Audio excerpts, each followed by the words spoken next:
Hi, everyone, and welcome back to another episode of the GrapHER Club podcast. I'm Emmy, and I'm your special host. In today's episode, we're going to meet the lovely and amazing Abena.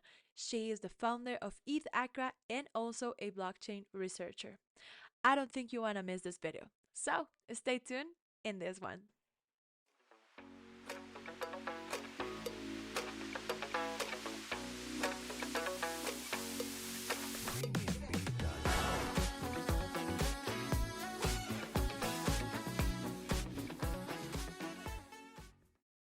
Hi, everyone. It is great to have you on another episode of the GrapHER Club podcast. In today's episode, I have the amazing Abena. She is the founder of ETH Accra. So, how are you, Abena? What is up with you? Hi, everyone. Thanks, Amy, for this amazing opportunity. I'm really happy to be here to share my motivation, my background, and also maybe, hopefully, I'm able to inspire other women in joining down the crypto rabbit hole. Oh, that's amazing. That's all GrapHER is about. So, maybe we can start about if we can have a quick introduction about yourself. Yes, sure. My name is Abna. Many people know me under abna.eth. Um, I think I wear many hats. One side, I am founder of ETHAccra. It's a first Ethereum hackathon that we did in West Africa, in Ghana particularly. I'm also part of academic research and a community builder. So these three activities really sum up my activities. Other than that, if I'm not in crypto, I'm a football aficionado. I love football over everything. Arsenal is my favorite team. Yeah. And if I'm not in crypto, not watching football, I love food. Ghanaian, Indian, Mexican, Thai food are my favorite specialities that I really love enjoying eating with my friends and family. Okay. I think that we share like the passion about football. I'm not that like great at playing it, but I love seeing it. So it's amazing. Same here. Yes. And now I want to know like about your journey. Like how did you enter to Web3? Was it very hard? How was the onboarding process and so on? Basically, it started in 2021. No, it started before. I first heard of crypto, I think it was around 2018, but I was just like, I had a Coinbase wallet, just buying and selling, but my heart wasn't really there. Back then, I still had a traditional finance background. And the pandemic came, I had ample of time. And for me, I mean, pandemic as tragic as it was, but it was a game changer. I had really time to think, okay, which direction do I want to go? I discovered homework, remote work, and thought, wait a minute, that's really interesting. And then I signed up to do I have economics background, so I decided to do my second master in computer science and information system. And during that period, I signed up as summer school, University of Zurich, 3 weeks deep dive into blockchain. It was summer 2021. And I was so hooked. I was like, okay, I think it's more than just 3 weeks. I really want to go full in, full time, full on, full force. But it was still a little bit pandemic time. And then I'm based normally in Zurich, and I decided to go to Lisbon because I heard Lisbon is a crypto hub. So I went to ETH Lisbon hackathon, but I was just an onlooker. I mean, from coming from no coding background, I mean, consider myself as a Python junior dev. So I was really intimidated, but I was like, hey, curiosity brought me there. Why not? Let's figure things out along the way. That's typical nature of me. And the one led to the other, and then I discovered SheFi. I think it was in February 2022 when I also decided to go to Denver. First time, I was nervous AF. I have to be honest with you.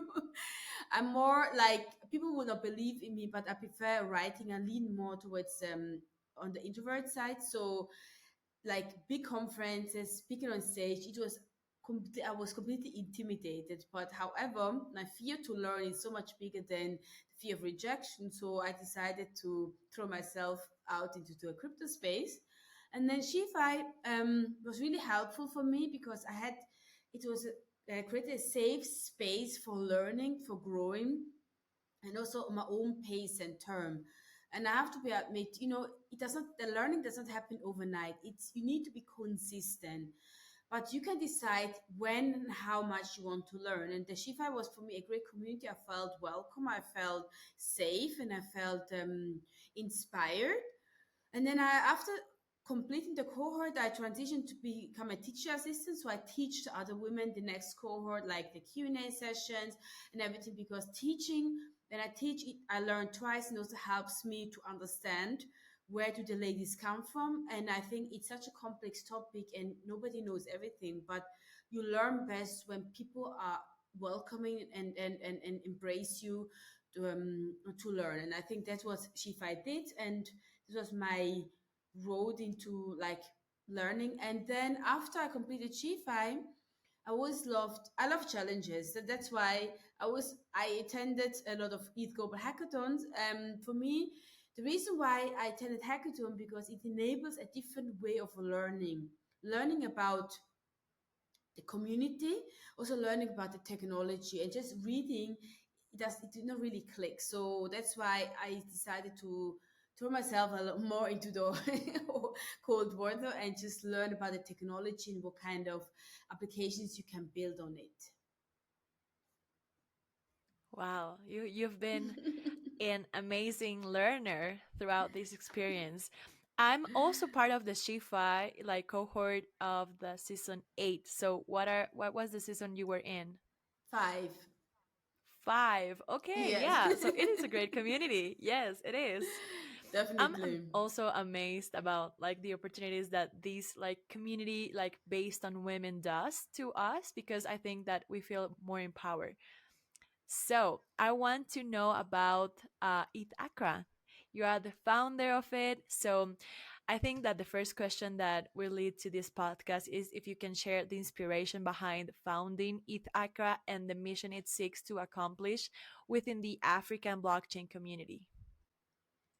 Well, the passion I think I already mentioned before. I love challenges. I love hackathons, and whenever I love something, I always aim in creating the same experience with other people because I deep down I'm a people's person, and I love being in group of people where we can we can create amazing memories. And if people are not able to travel to various places due to visa restriction or financial restriction, why not bring in Ethereum to Ghana?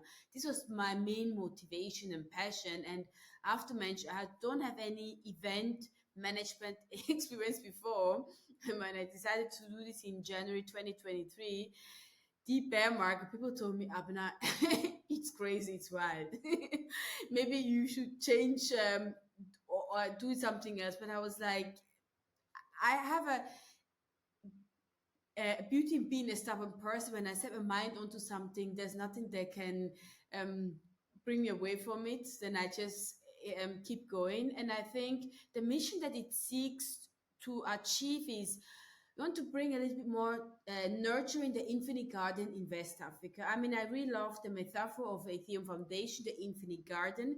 Each region has their own garden, and I think I love adding my expertise and my passion to it to nurture the garden that is in Ghana because the developer ecosystem there is still is in its infancy, and there's much room and growth to establish and create a learning base, a hub. And our mission is we believe that Accra can be a hub for Ethereum driven ethos in West Africa. That's what we're trying to accomplish, and that's what we're working towards it. And yeah, basically providing opportunity for people who are based in this region, and then because I fundamentally believe it's not about that you're talented or willing to learn, but it's also in opportunities need to be enabled for you to be seen, heard, connect, grow, and then you can take it from there. Yes, I totally agree with you. So, what specific challenges or gaps did you identify in the blockchain space that lead to the creation of ETHAccra? And like how does it address these issues? The challenges that I faced was definitely the sometimes Ghana and West Africa is a little bit overlooked in terms of people don't really know what is happening there. People don't know what kind of potential of talent are exist on there. And I think by creating this hackathon, we had people from Germany, from France, from UK, from Switzerland. They all came in person to witness, to see, and then they are spreading the good words and said, "Hey, the ETHAccra was an amazing hackathon." So next time we shed light on on the map there, on the ecosystem, and the more we shed light towards it, the more it stays deeply ingrained in people's mind.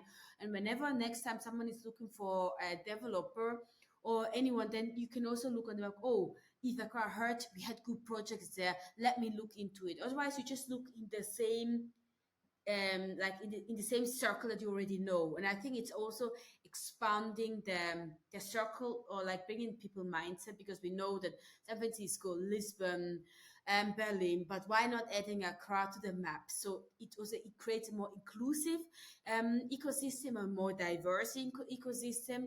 And I fundamentally believe that internet is borderless, and it doesn't matter where you're based, but it matters that people know that you exist. And I think when people know that you exist, is that you need to create like initiative, so people know that, oh, they can go to Accra, because we are already planning the second edition, and they know that whatever they come there, there's high quality of projects that comes from this region. That's what we are trying to achieve, and I think yeah, we are good on the good path to reach there.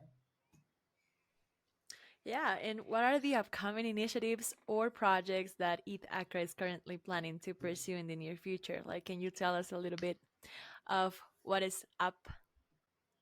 Oh, I mean, after the first edition last year, we were overwhelmed by the success.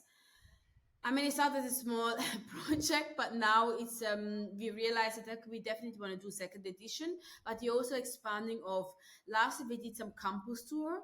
We went to different universities where we had like ETH Crown campus, where we introduced what is a hackathon, what is technical, non-technical aspects. So what is a hackathon? What can people expect?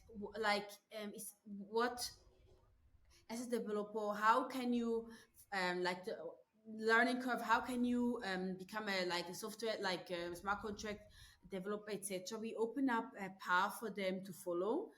And we will definitely do, we did one zero to dab workshop.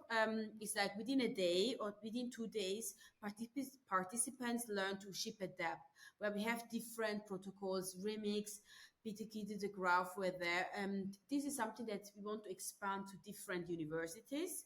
We also want to deep dive more into like technical learning platform like Solidity Fridays. So this time around, we starting early. We want to prepare the participant um, better for the hackathon, and also giving them learning opportunities. And also, we want to collaborate definitely with Web2 companies, because you know, hackathon is still a fairly new initiative. People are not really familiar and Yeah. aware. And I think, and hackathon, as I said in the beginning, is a great way, especially for Web2 devs, to transition in Web3 dev. And this is where we want to tap into it, work with local communities, provide more technical resources, workshops, going more out to campuses, because these are the prime target audience, students. Hmm. I have a question, like, because I really want to know, like, how's the diversity within the blockchain community of ETH Accra? Like, how would you describe the current level of inclusion and representation of African women within the blockchain industry? Because I know that right now you're doing like a lot of efforts into building ETH Accra, but I want to know, like, what's the percentage of women participating in it? That's a very good question. I think there's still a lot of room to for growth and for improvement, but we are there. We're taking baby step. I see progress compared to 3 years when I started first. I have not seen a lot of African women in the ecosystem, but I see progress, and I think the progress comes from more Shifa members are there, but we also have more like HerDAO. Kenya is doing an amazing job. There are multiple HerDAO organizations. We also have learning Ethereum protocol learning groups. This also gives better platform. We have Bankless Africa that did amazing job in onboarding, creating more inclusive environment. It's there. There's definitely room for growth for room, but yes, but honestly speaking, it's we need to do I mean, it's one of my mission that I need to do more, and also I think it helps when people see me leading ETHAccra, attending hackathons, also doing my academic research on writing. It helps because the more I post, the more I make myself visible, it inspires other people, because the amount of people writing me a DM on LinkedIn or Twitter, it's amazing. I mean, and I think I always have the same one liner. People always reach out to me and say that, Abena, we didn't know that there's space for women like us. And I think it boils down, you can become what you see. I'm not saying that I want to represent other people, because I'm Abena and other someone else is someone in other different persona. But it helps in terms of being inspired when you see someone else who looks like you, has a space there, is being successful, is making her pathway. The same way I was always inspired when I watched Serena Williams playing tennis. I was like, okay, a black woman is playing tennis and she's really successful. It helps me to develop interest. And I think it's about setting the path so other people can follow. And I see, especially developers, I see a lot of black African based developers who want to get into the ecosystem, but I think it um, I mean, when I able to give them an intro, that really helps. So one hand helps the other, and we all need to start somewhere to get somewhere. And so my vision or mission is, if I'm able to inspire other people, whichever trajectory they want to go, technical writer, social media marketing, become a software developer, whatever area, industry, or field they want to go, I just hope and wish that they have the courage, the energy, the passion to deep dive, because you will never feel fully prepared, but you just need to start. And once you start, things will follow automatically. That's a strong message. I am positive that role models are something that really captivates like within our community. So I know that with this episode you're going to inspire a lot of women, and I think that's the purpose of it. Thank you so much for this answer. Like it was a really strong message for me. Now I want to like know what are some of the key challenges or barriers that women, like in general, typically encounter when pursuing opportunities in blockchain. Like, how do these obstacles impact their participation and advancement within the industry? It's an interesting question. I think the challenges are not per se really only like siloed problems when it comes to blockchain. I think it's a systemic challenge. Me as a woman, I think people perceive me different than maybe if I'm a male counterpart. Firstly, um, I look way younger than my actual age. I think ageism is also, I think, and people, it's like when younger people, like 10 people perceive them as maybe less experienced, hence less competent. So Okay, I have to break that barrier. And also from a person, I'm a like rather short person. So when people see me, it's like I do not have the impression like 180 tall Naomi Campbell, like walking on the on the catwalk. So the appearance, but I think people often underestimate me. I use this as my advantage, of and course. it is something that definitely challenges, but it's not only related to crypto. It also had this challenge when I was in Web 2. It's a general systemic challenge that as a woman you need to um you I think I need to advocate more for myself, but also being more assertive and firm than my male counterpart. But I don't take this as a burden. It is the way it is, and I I I I mean, I don't think I victimize myself. I just know how I have to carry myself, I have to present myself, and also to come firm and assertive. And this is something that, yeah, I have learned along the way. And I think it's always learning. And these are the challenges that I definitely face. People did not attribute me that I would be capable in being successful in hosting a hackathon. I think Yeah. they did not attributed this, but I think for me it has just fueled me in working harder. If people do not believe in me, I don't take it as something challenge. For me, I gain power in improving that. Okay, these are the condition, these are the requirements. Watch me, I will succeed. Yes. I will succeed because I That's the believe in thing. myself very much. If people do not believe in me, I cannot influence, but I can only believe in myself and just keep going and keep grinding, and then people will see later on. So it's not about Yeah. impressing others; it's about believing in yourself and know your worth, and then finding people who are helping you along the way. And then things will fall into places in due time. I cannot control what people think. I can only control how I respond to it. Wow. Yes. Yes. 100%. Like I support that everything. I'm really like glad that you're saying these things because sometimes many of us don't feel like we have to believe in ourselves. We just trust what they believe. So I think that you have I don't know, like you take my breath away.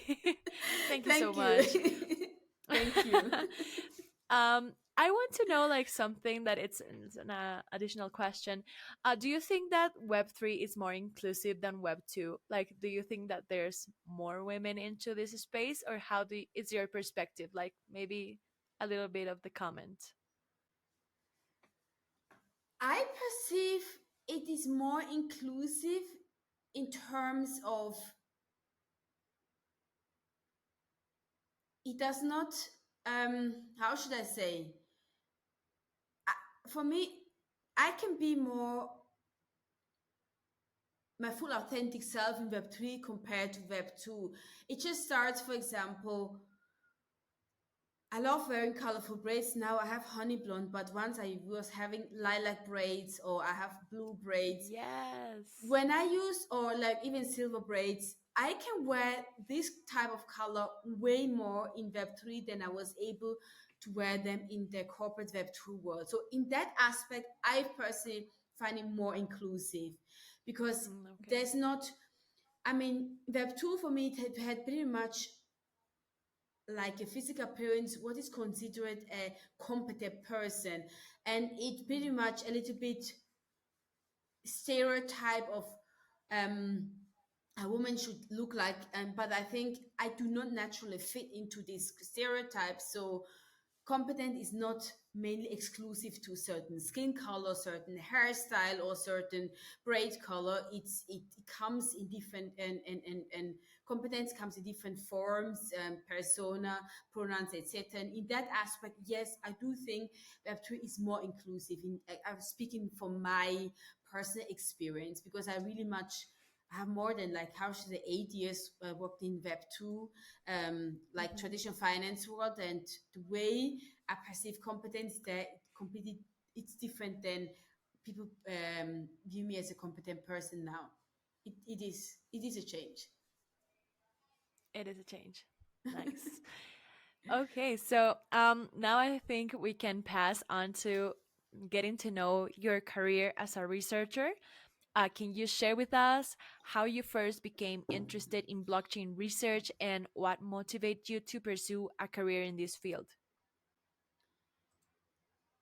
I came motivated after completing my second master, where I did a research on NFT creators because NFT is such a buzzword.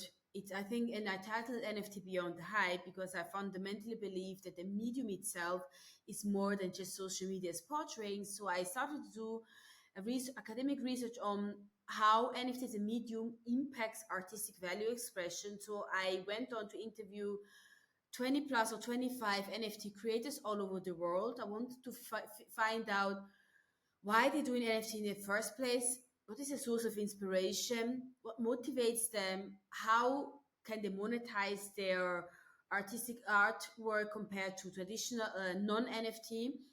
And that's where my interest came, that hey, I love, for me it's not about something I was looking for like um, deeper depth than just like content in depth. I always seek to have more content than social media is portraying, and which is why I think my natural habit in doing more research in finding a why, is it just causality, is it just coincident, or is there a cause, what leads to other, what influences what. So that's my natural curiosity led me in do more research, and I think it's a topic that is really new. Blockchain does not exist since 20 years, where you can influence, like analyze the price change of the SMI top 500, which is something that you can go back maybe 20 or 25 years back. And it boils down to my curiosity of finding out why something is related, the law for writing versus preferred encoding, and also the law for it's a new phenomenon which has not widely been researched, and this I think was the reason why I started to continue doing after I graduated. And now, yeah, I'm also expanding different topic of how hackathons enable innovation and inclusiveness in emerging countries. This is my next research topic that I'm currently tackling. Yes, I would Because love to read that yeah, once you finished. Yes. because I think I would like to add, because blockchain, I mean, it's not only the tech aspect, but it's also humanities aspect, the game theater, Mm. like collaboration. How does it impact? How do we as a community interact? How does it impact? And I think I'm also very much interested in the humanities, in the social aspect of the blockchain. That's where my Okay. core research interest lies. Yes, you have to send us the link whenever you have it, and we're going to spread it all over the world. Yes. Thank you. I will. Perfect. What do you consider to be the essential qualities or skills that are necessary for a success as a blockchain researcher, and how have these attributes contributed to your own achievements in the field? You need to embrace solitude, because I think I get my inspiration from being alone, solitude. When there are days, for example, where I do not open any social media, I do not engage in any like interaction with a medium, and I just go to the library, and I think I just reflect. Okay, reading paper. Also, you need to have a love for reading extensively, being solitude, because for me I get my inspiration, my writing inspiration in the night when I'm alone, ideas, and also being able to edit, because it's like once you write, it's a draft, and then Mhm. maybe I just put it away for a week or 2 days, and then I read again, and I say, okay, what's that? You need to be able. You need to be able, like Yeah. more, like I would say, you need to be able to chew glass, because it's always about writing, editing, changing, drafting. It's like it's a craftsmanship that you need to sharpen. And it does not happen Mhm. overnight, but the more you write, the more you become experienced, and the more I think it's just like it's flowing. The paper I used to write like a year ago, when I read it now, I I think Mhm. like, what kind of words did I use? Like, you can always improve, but you also need to accept that it's like it's an infinite.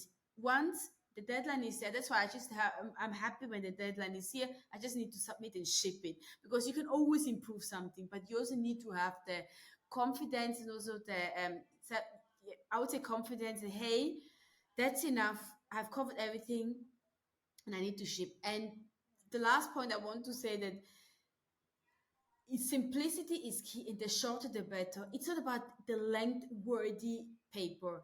It's about being quick Mhm. and crisp, nailing it down so people understand, because the reader, we get bored. If I read a paper and then the first page or two pages is just a lot of words, but there's no essence in it, then nobody will read it. So that's, I Of think, course. finding the triangle being of short enough, but precise enough, and accurate enough.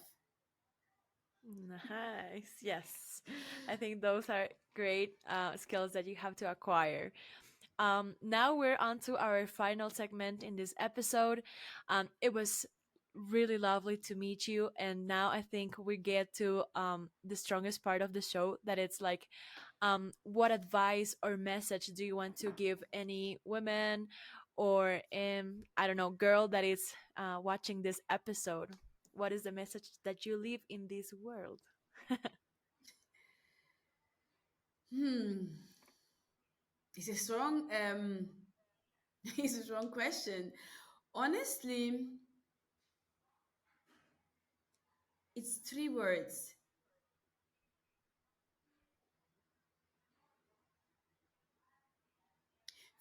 Find your passion, find what makes you happy. It's not about doing something because it's hype or because everybody's talking about it, but find what makes you happy and where your heart is. And then because that enables you to learn better, because it's about consistency. Find your passion, be consistent. You need to keep going. Success is not overnight. There's no shortcut to success, believe me. I'm in the space in 3 years, but I need to keep going, keep learning, keep improving, keep make new connections, and also keep working on your own brand. So it's like find your passion, being consistent, and also um, enjoy the ride. It's a wonderful ride. You will never figure things out. There's no instruction manual, such as life has no instruction manual, but figure it out along the way. And you will never feel fully prepared. Even me, I'm scared many times, but I just do things scared. And I think that's how it is. It's not about you. It from the outside it looks very like everything is perfect, but I'm scared. I ask myself, is this the right thing? But don't limit yourself making being perfect. Just start, and then once you start, you figure things out along the way. And if I'm telling you, if I look at pictures, like paper that I wrote, or even the event that I did last year, there are many things that I can improve or I would have done different. But it's not about turning back the time. It's more about I've gained experience and I'm leveraging on the experience, and I learn along the way. So that's the advice that I would give to you. And be curious. Curiosity is beautiful. It leads you to so many wonderful coincidences and serendipity that, oh, you discover this place. Ah, that leads to this one. Oh, maybe this one. Once you have to come, just enjoy the ride, and it's wonderful. It leads you to places you could have not foreseen. But I think, I guarantee you, it's worth exploring it because there's beauty in serendipity. That's wild. Does it Abena, it answer? was, yeah, yeah, no, yeah, you take my breath away. I don't have any words to express because I know that these are strong words. So thank you so much for being in this podcast. I know that this is going to be an amazing one, and I hope to see you soon in another episode, maybe at the end of the year, talking about how did ETH Accra grow so much and what is the new things that you have in your life. So I don't know if you want to say something to the public, to the audience. Right now is your chance, and we will see you in another episode. Thank you so much, Emmy, for giving me the opportunity to share what I love most. Also, I hope that I was able to inspire other people, especially women. And I think the more the merrier. And yeah, it's not about I just want to encourage that not everybody needs to be a founder of hackathon initiative whatsoever. We all shine in a different way in our own timing. And whatever you do, don't feel intimidated. It's less to what I'm doing or someone else is doing. I think the fact that you're going out, leaving your comfort zone, exploring, growing, it's wonderful. And again, we shine in it. Everybody, there's room and space for different personas, and we all shine in a different way, in different light, in different timing. That's all. Thank you so much. Thank you so much. And I hope that the audience gets this message, and we will see you in another episode. Bye bye. Thank you. Bye. Thank you so much for watching this episode. Don't forget that the GrapHER Club podcast is all about inspiring and empowering more women into Web3. Don't forget to like and subscribe to this YouTube channel and also to follow us on every social media account that we have. So I will see you in the next one. Have a good day and bye bye.